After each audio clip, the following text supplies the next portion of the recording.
Welcome to Raising OKC Kids Conversations with Metro Family. We will be releasing a series of select interviews curated from our National Parenting Summit that feature topics especially relevant to you, our podcast listeners. These interviews initially aired in early 2022 when the pandemic was still very top of mind for parents. While that time in our lives will always be a monumental reference point, these interviews and the information they provide stand the test of time. We hope you enjoy. Welcome to the Modern Art of Parenting Summit. I'm co-host Kirsten Holder, and like many of our attendees, I've experienced grief and loss in various capacities over the past 2 years. Our next speaker, Vicki Jay, is here to provide us strategies as parents to have conversations with our kids around difficult topics like death and loss. Welcome, Vicki. I'm so grateful to have the opportunity to learn from you today. Thank you so much for having me and for really even entertaining this topic. Thank you. Of course, it's such an important one. And I'd love to start by telling our attendees a little bit more about you. Vicki served as the CEO for the National Alliance of Children's Grief. Previously, she had been the founding director of Rays of Hope Children's Grief Center in Midland, Texas, and has had a 19-year career in hospice. She is recognized as a children's advocate and has received many accolades for her work, along with nonprofits in the fields of bereavement, including the National Jefferson Award for community service. In addition to her professional roles, Vicki cherishes her roles of wife, mother, and nana. Vicki, as I mentioned, probably all of us listening today have experienced some type of grief or loss, especially over the past 2 years, and of course, so have our children. It can be both hard, scary to talk with our kids about loss and death. So I'd love to hear from you about some age-appropriate ways and tips to discuss death with our kids. Absolutely. Again, I'm going to say thank you because death is often a difficult topic for all of us, no matter our age. And yet it really is one of the most universal topics that we have. I mean, everyone is going to experience the death of someone, and people are going to experience, the death of you. So the more we can talk about it, the more we can get user friendly, and beginning with kids is a wonderful place to start.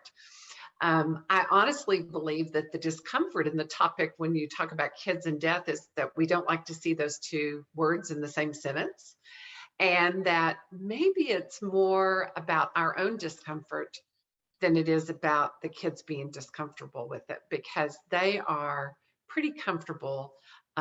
They just handle things more natural than we do until we kind of put those adult burdens on their shoulders. And so I would just say, if as an adult, as a parent, as a caregiver, if you can just relax and be willing to broach the subject, the kids are going to help. Many, many kids will help guide the discussion for all of us. So when you say, what are age appropriate tips? It's really important for us to understand that although everybody in the family, for instance, may have experienced the same death of the same person, that each person, whether adult or child, teen, will have a very unique experience. That also means that their understanding of it, the needs surrounding that death, and how they process it and how they move forward are going to be very dependent on a variety of factors, including their developmental age. So developmental understandings remain intact. So how a child processes and learns at school is very much how they're going to process and learn about this death. So we just need to kind of understand that our youngest kids are going to be worried about having their basic needs met. If that person's not here, who's going to take care of me? Those young elementary kids are going to be a little bit about magical thinking, and they're not sure really the difference in reality and make believe a little bit. Then our older kids start to question and try to put some science behind it, because they're learning all those theories about if and then, and cause and effect. So they're trying to understand it from a different level. So as long as we just treat them as we do in everyday life, as they learn and understand the world around them, use those same principles as they understand death. I guess maybe my best advice would be to, just follow their lead. Don't tell them or ask them or try to explain what we think they need to know, but rather let's let them guide us and give us feedback. So as you start talking with any age child, just start with small pieces and tell them a little bit. Ask them for their feedback. Did you understand? Do you need more information? And then do a little bit more and a little bit more. You'll know what they're comprehending and what they're not. I would think the very first place to start is when a child is in a discussion or asking questions or having a topical conversation, then, just always checking back to see what they understand.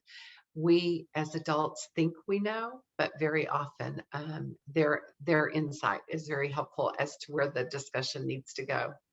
And the bottom line is, even once you finish that discussion, make sure there's a follow-up later. It doesn't all happen at once. So, talk about it, explain it, ask questions, move on to whatever life brings, and then follow up later. So it's an ongoing, it's not a one and done.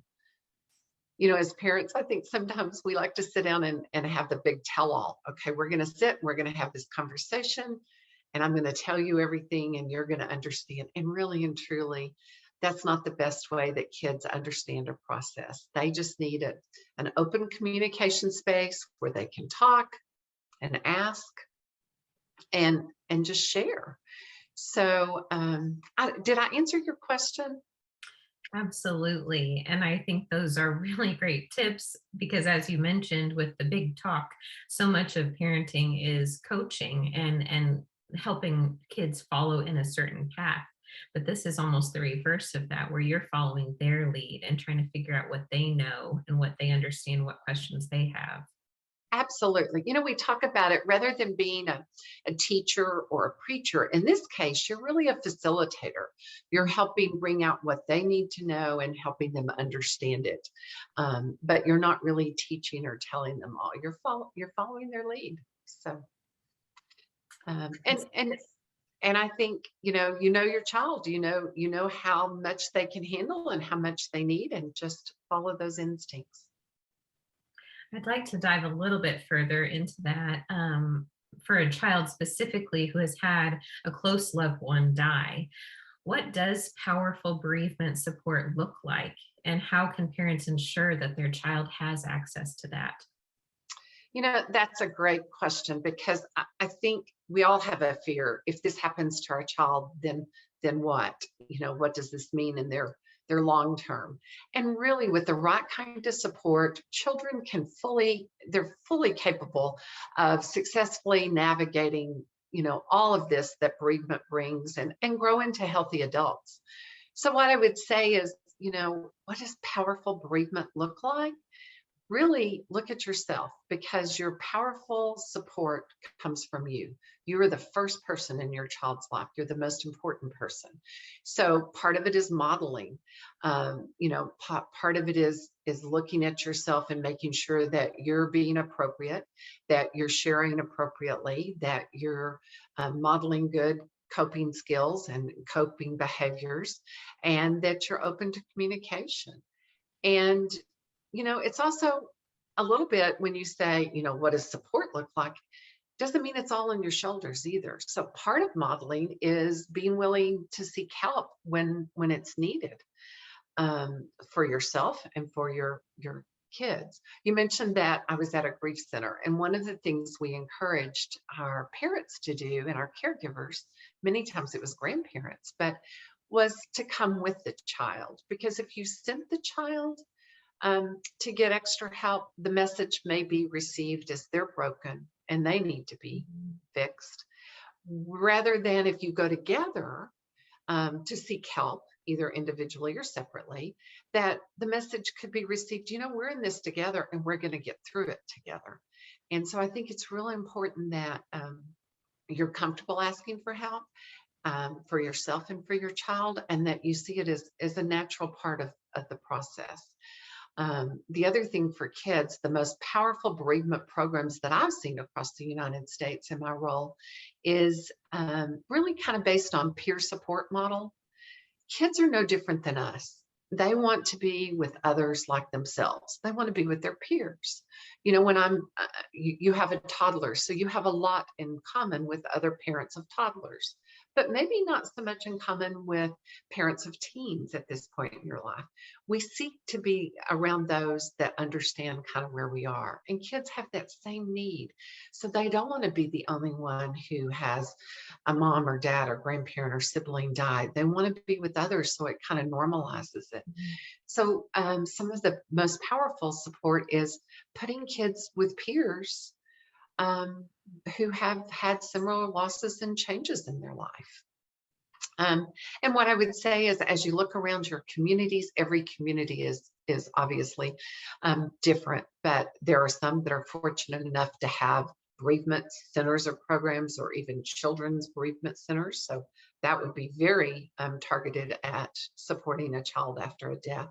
But there's also a variety of other places to look. Hospices and churches and other community organizations very often have bereavement programs for kids and adults, and combined programs. So I would look for those to see if there's anything in your community.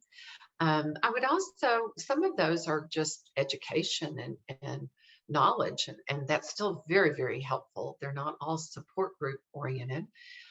Most communities through schools and mental health centers have, programs that maybe do some screening and counseling for kids that are having a little bit more difficult time with the loss.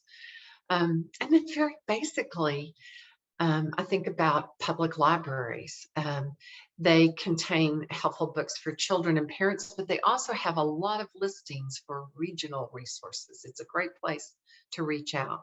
If your child is of school age, then obviously the school counselor can help you in accessing resources too. I would be remiss, though, if I didn't mention my organization. I actually am with the National Alliance for Children's Grief, and we are really a comprehensive website full of information and services that focus on childhood bereavement.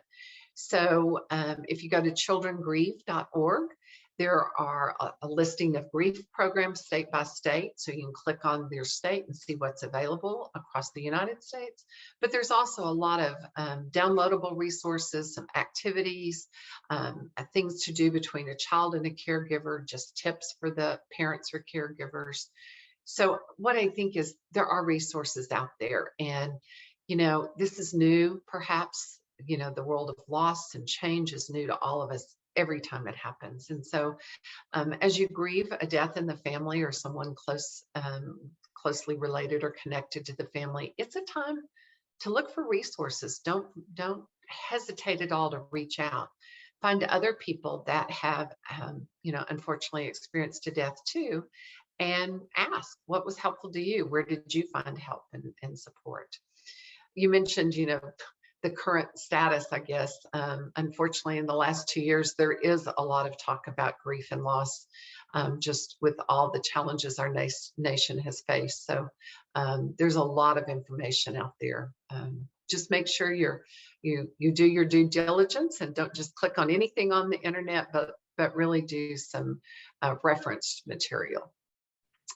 But I guess I would end that question with saying you really are the most valuable resource that your child has in their life. And this is an opportunity for you to grow closer and to grow individually in the midst of their grief and of your grief. Thank you for that. Those resources I know are going to be so valuable to so many people because hopefully none of us are experts in grief and loss and haven't experienced it in a way that would make us an expert. So it's helpful to have those resources to lean on, for you to give us permission to reach out to our support groups that we have available and ones we don't know about yet. I really appreciate that advice. That's great. Other than death, we all experience loss, of course, in many ways. For children, that could look like the divorce of a parent, a loved one being deployed. Even if they're coming back, they're still gone. Loved one being deported, losing a pet, losing a home, moving, all types of loss that children can internalize. What are some key strategies parents can use to proactively acknowledge their feelings and to support children through these types of losses? That's a great question. And I think my first answer is, first of all, you need to acknowledge that it is a loss, that death isn't the only thing that brings a loss. And, all the losses that you mentioned have a lot of commonalities across them. So what I'd like to do is talk just a minute about, what is loss and what is grief and what does that really even mean? And the best definition actually came from a child, but refined a little bit. But the outcome was that it is an internal reaction to an external event. So no matter what caused the loss out here, the feelings and the processing and the internal is very powerful and still very important. So just acknowledging that all those things you mentioned, deported and pet loss and all those things, are very important to a child. And we never want to compare a loss. Well, it was just a dog, or it was just this, or they will be back. Because for that child, that loss that they're experiencing at that time is the biggest loss they can ever imagine experiencing. So we need to validate it and, help them understand it. The other thing is, when you talk about loss with child, like I've worked with kids through the years, and sometimes they won't even talk about the actual loss, but they talk about kind of the aftermath or the effects of it. We call those secondary losses. So maybe they won't say my mom died or my dad left the house, but they'll say, who's going to take me to school? Who's going to teach me to throw the football? Who's going to help me tie my shoe? So they are acknowledging that there's been a loss without actually verbalizing what the loss was necessarily. So just listening, providing opportunities to talk about it, to experience it. Listening is something that I think we as a society haven't mastered yet. And I think in parents, one of the things that we like to do is try to solve the problems. We want to take the pain away from our kids. We want to take the problem away. We want to solve it for them. And grief is really not something to be solved. It is something to be experienced and something that becomes a part of who we are as an adult. So just provide so many opportunities for kids to learn, to listen, to be listened to share, to process, give them those opportunities. Like the best time to really visit with the child is at night when their little head goes on the pillow, their mind, their body stops and their mind is going. And that's a great time to just sit down and talk about things and talk about the loss, the changes. Having somebody deployed isn't a loss, but it brings up fear of loss. Having, somebody being deported isn't necessarily a loss, but it's a disconnection and there's a lot of fear involved. So, and then use all those opportunities, like a pet loss is a great example. Use the opportunities with the pet death to kind of talk about death and kind of explore what that means. Or, have the child go to the funeral of a neighbor or somebody in the church choir or somebody they know through school, the crossing guard or whoever, while you can sit and help them understand what does this really mean and what's going on. So then when it becomes a personal loss to them, they have a reference point and it's not their very first experience with it. And I think the other thing that we can help so much, no matter what the loss is that internal stuff is very driven by feelings. And so I don't think we as adults do a very good job of modeling expressive language. So what I would say is start early in that child's development in incorporating expressive language into just everyday conversations with children and teens both, with each other, with our peers, with other adults. We're very guilty of not being very expressive. We'll say, how are you today? And we don't even listen for the answer sometimes. We're not really asking about feelings. So find opportunities for your child to, use a feeling word. I raised teenagers and I can remember when they get in the car, I was always driving carpool so I could, know what's going on. And I would ask all those inquisitive questions like, who did you go? Who went? What'd you see? What happened while you were there? Kind of the facts.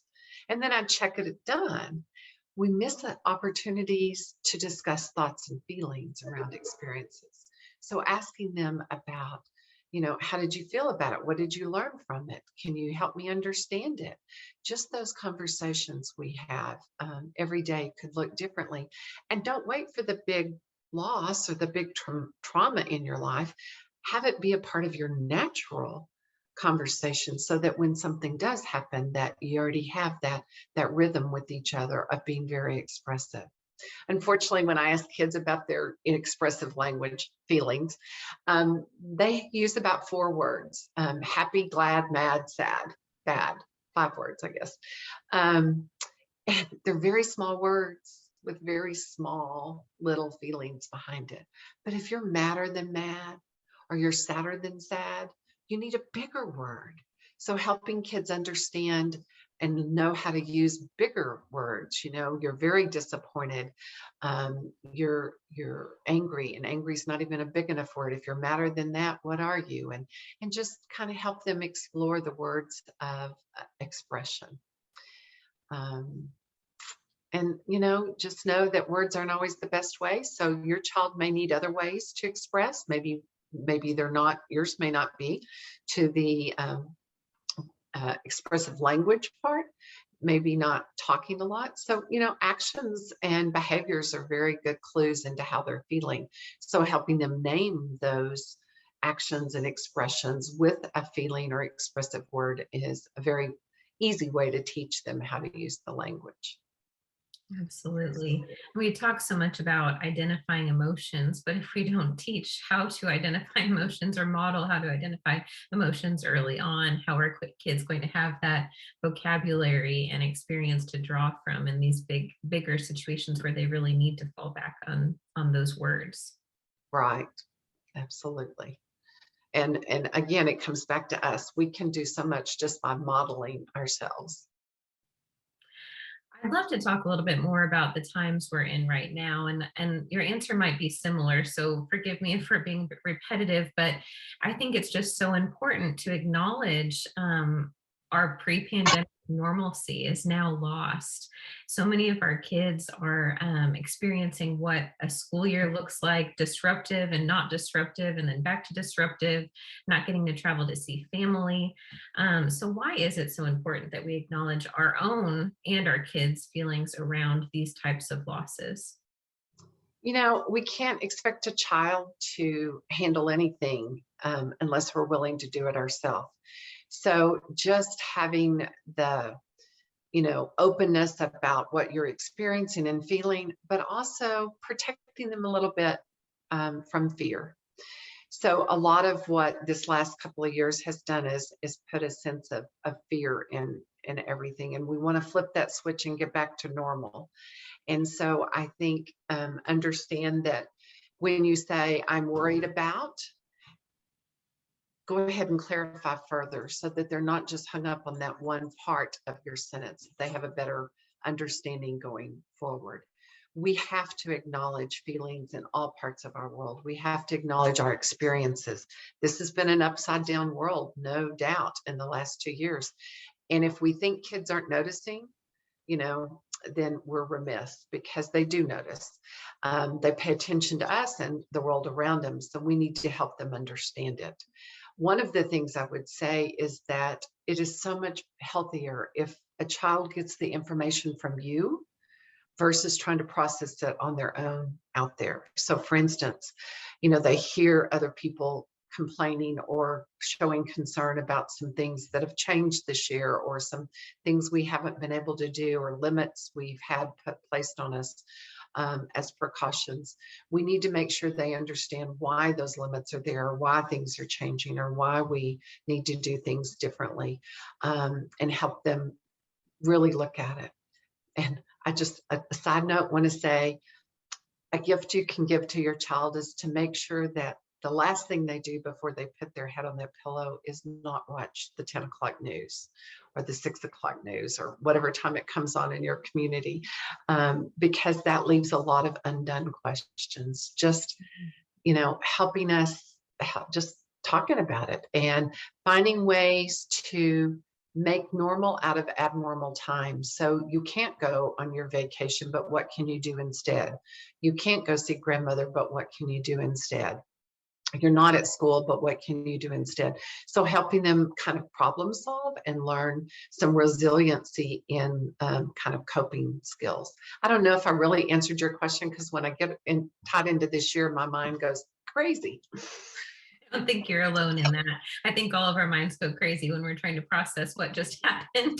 So even though it's been, 2 years nearly, and so no, we really appreciate all of those tips. And I think it's very beneficial for both us as parents listening, but also as we try to break it down and contextualize it for our kids across ages. Whether it's grief around some of these more nuanced topics or more overt loss of a loved one, it's important to remember that grief doesn't have a timeline and that loss isn't always something we can just get over. You mentioned the light switch analogy. That's not realistic here. How can we be more understanding of this concept as people around us are dealing with loss? And how can we be more gentle with ourselves and our children as well? You know, the death of a family member or friend or someone that is significant is really a lifelong loss. It changes who we are. It affects us as we move forward. And we know that in our heads, but not always in our hearts. And so we kind of want to process it and move on. We want to be to that other side of whatever. And it's normal for us as adults, but also with kids. One of the things that I've learned with working with kids is that it's really normal for them to experience the death and kind of go through whatever the process is right after that and have, a pretty high level of intensity for a while. But the other thing is that once things level off and things get back to normal, meaning you go back to school and routine seems more normal and there's not extra people involved and your daily schedule is more predictable, we think our heart should be back there too. And with kids in particular, they go through grief at every developmental age. So I often get someone who'll say, this happened when he was 5 and I thought we handled it well. He seemed to do okay. But now he's 13 and he's still upset about it. Where did I go wrong? And it's not that you went wrong. It's just that they have to go back through it at a different developmental age. If it happened at 5, they ask 5-year-old questions and they processed it as a 5-year-old. But now they're in that preteen stage and they have adolescent questions and they need adolescent answers. And so we have to continue kind of let them grow their grief as they grow in their developmental understandings of life. So it does come back up over and over. But even beyond that, we all have periods of time where we think it's appropriate. In days of old, there was more languaging around mourning than grief or bereavement. And mourning really was kind of set aside in many cultures as a period of time. Here's what's appropriate to do within this period of time to honor the deceased.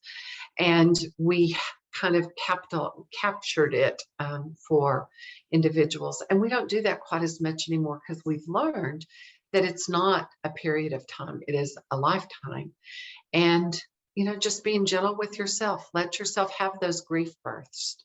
When you smell the smell, hear the sound, see the scene, you're gonna kind of have to release some feelings and emotions. And from a kid's point of view, that's healthy for them to see. They see that you too have ongoing things. Now, if it drives, all the conversation all the time, then maybe it's bigger than normal and it needs maybe a little support along the way. I love everything you just said, especially contextualizing it in when a 5-year-old is 5, they ask 5-year-old questions. When they're 13, they're going to ask 13-year-old questions. I think that's true for us as adults. Would you agree? Absolutely, it is. And it's dependent upon your relationships. And, some of those other losses you were talking about, that affects us too. If you've had a relationship that didn't work out, then other relationships are different. And so every time you enter into a different phase, a different relationship, then we as adults kind of process it developmentally the same way, So, Thank you so much for those tips and that acknowledgement of both our kids' feelings and ourselves as well. Oftentimes, grief or loss of any kind can be accompanied by feelings of anxiety or depression. And what we know that in general, both anxiety and depression are on the rise in our kids. I know that holds true in my own household as well. What are some coping strategies around anxiety specifically that could be beneficial to kids and adults both? And how do we know when it's time to seek professional help? I don't know if that question has ever been more appropriate than it is now. I think that we need to be very cautious and conscientious of you know, all of this kind of related to the situation we're in. What I would say when you talk about kids, for instance, I'm going to go back and repeat what I said. First of all, they need languaging to be able to express themselves, to have an understanding of a variety of feelings, and anxiety is one of those. A child needs to know the word and understand anxious so they can help when they really have that overwhelming feeling of anxiety and or depression. But I would also say that strategies are just helping. Kids need, I guess, what gives them safety. They need to feel safe. And if this happened, if my world just went upside down, this loss occurred and it's turned everything upside down. And if that could happen, then what else could happen, or who else could I lose? Who else could die? Is their thinking, because like I said, it goes back to our school teaching. We do the if then, we do cause and effect. And so when they start to see things tumble or go upside down, then it kind of pulls that rug of security out from under them. So a way to help them is to put more predictability, more routine back into their lives. I don't know if you've ever had the occasion to be around a child. Sometimes one of the very first things they want to do after a person, a family member, for instance, has died, is they want to go back to school. Mhm. And as adults, we think, really? Is that, should they? And why? And it's because they want that routine back. They want that predictability. They want to be back with normalcy, quote unquote, if there is such a thing in our world. So helping them understand, one of the things that helps young kids and toddlers and young school age kids is calendars and making sure that they understand and they can see what the next day is going to happen. When you talk about those other losses, sometimes visitation and traveling and living in different homes is part of it. So whose house is going to be here? Who's going to drive you? Who's going to feed you? Who's going to take you?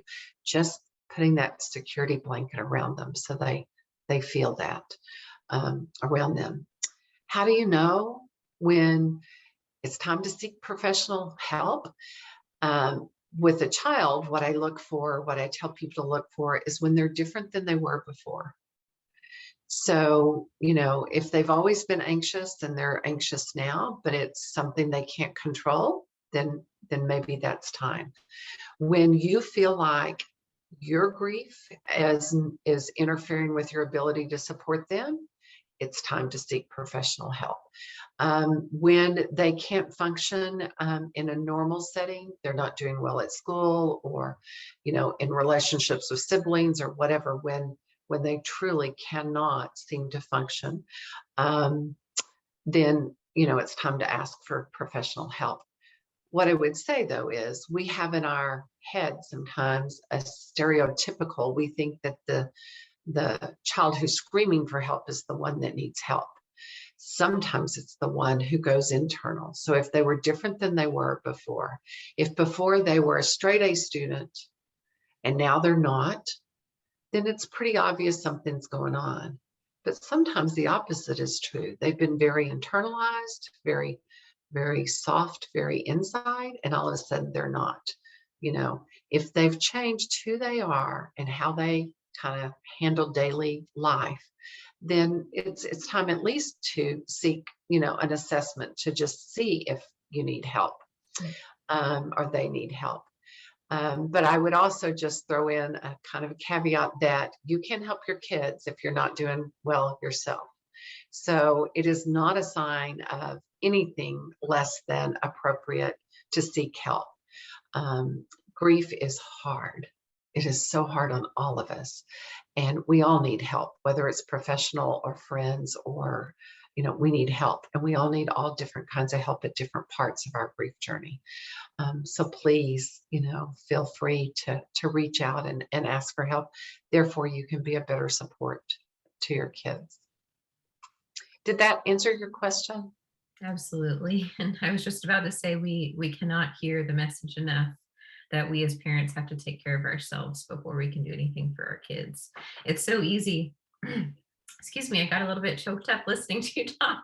It's so easy to put all of our energy into them because they're our hearts outside of our bodies. How could we not? But it is such a good reminder, and it's so important to always come back to, we need to fill ourselves, make sure we're the best we can be before we can even provide any kind of support for them. Absolutely. Absolutely. So whatever loss we might be grieving in our lives, we all grieve differently. I think we've established that by now. And I think it's so important that our children see us as parents grieving and working through big emotions as well. But there are some parts of the grieving process that we have to do apart from our kids. Like, say, if we're going through a divorce, how can we give ourselves as parents space and grace to grieve in the ways that are right for us, while also supporting our kids in their own grief? That is such a great question because throughout this conversation, I've been saying, together, communicate together. But again, I'm going to say we can't do that if we're not healthy ourselves. So we do have to take care of ourselves. Sharing some tears, some thoughts, some emotions is a great way to model or mentor, how to cope, healthy coping skills. But at the same time, losing it, not being able to function is not. So make sure that, your kids are cared for, and, even being open to say, I need my time and you do your work in this way. You need to be with your friends, you need to whatever, and this is what I need. Just letting them know, because you're also teaching them lifetime skills. And there are definite parts of our own grief that kids shouldn't be a part of. And you mentioned divorce, and without a doubt, divorce is one of those that there are a lot of pieces and parts that kids don't need to be a part of. And so what I would say is, share only things that are appropriate to be shared. That's pretty, common sense. But be careful about what you're sharing in front of kids too, because just using the word divorce, separation, things in front of them, if they don't have an understanding of that, that's a huge word. And so helping them by saying, your dad and I are getting a divorce may not be helpful for that young child. So help them understand what a divorce is. You don't have to explain what your divorce is, but what is a divorce? And, giving them examples of what causes or, the results of, without personalizing it to your situation. And obviously without, needing to be said, probably, kids don't need to be put in the middle of anything that is personalized to me as an adult.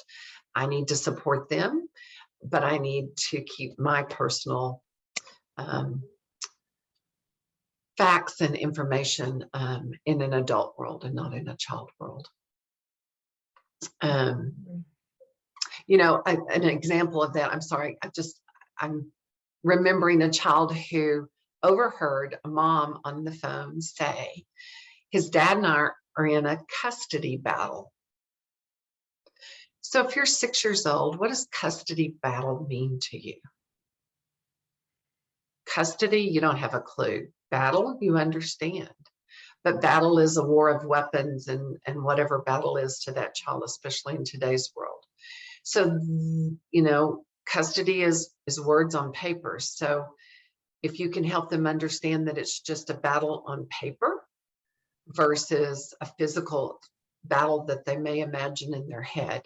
So be careful of what you say in front of them and help them understand the terminology. That's a little off topic of what you were asking, but I see kids in front of me telling me their stories.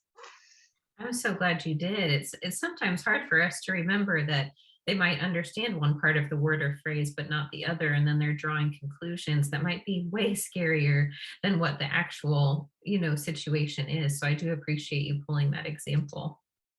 Absolutely. And as we wrap our conversation today, Vicki, for all of these difficult topics, and we've covered so much today, what are your top tips for us as parents to provide an environment for which our kids are feeling willing and safe to share their feelings?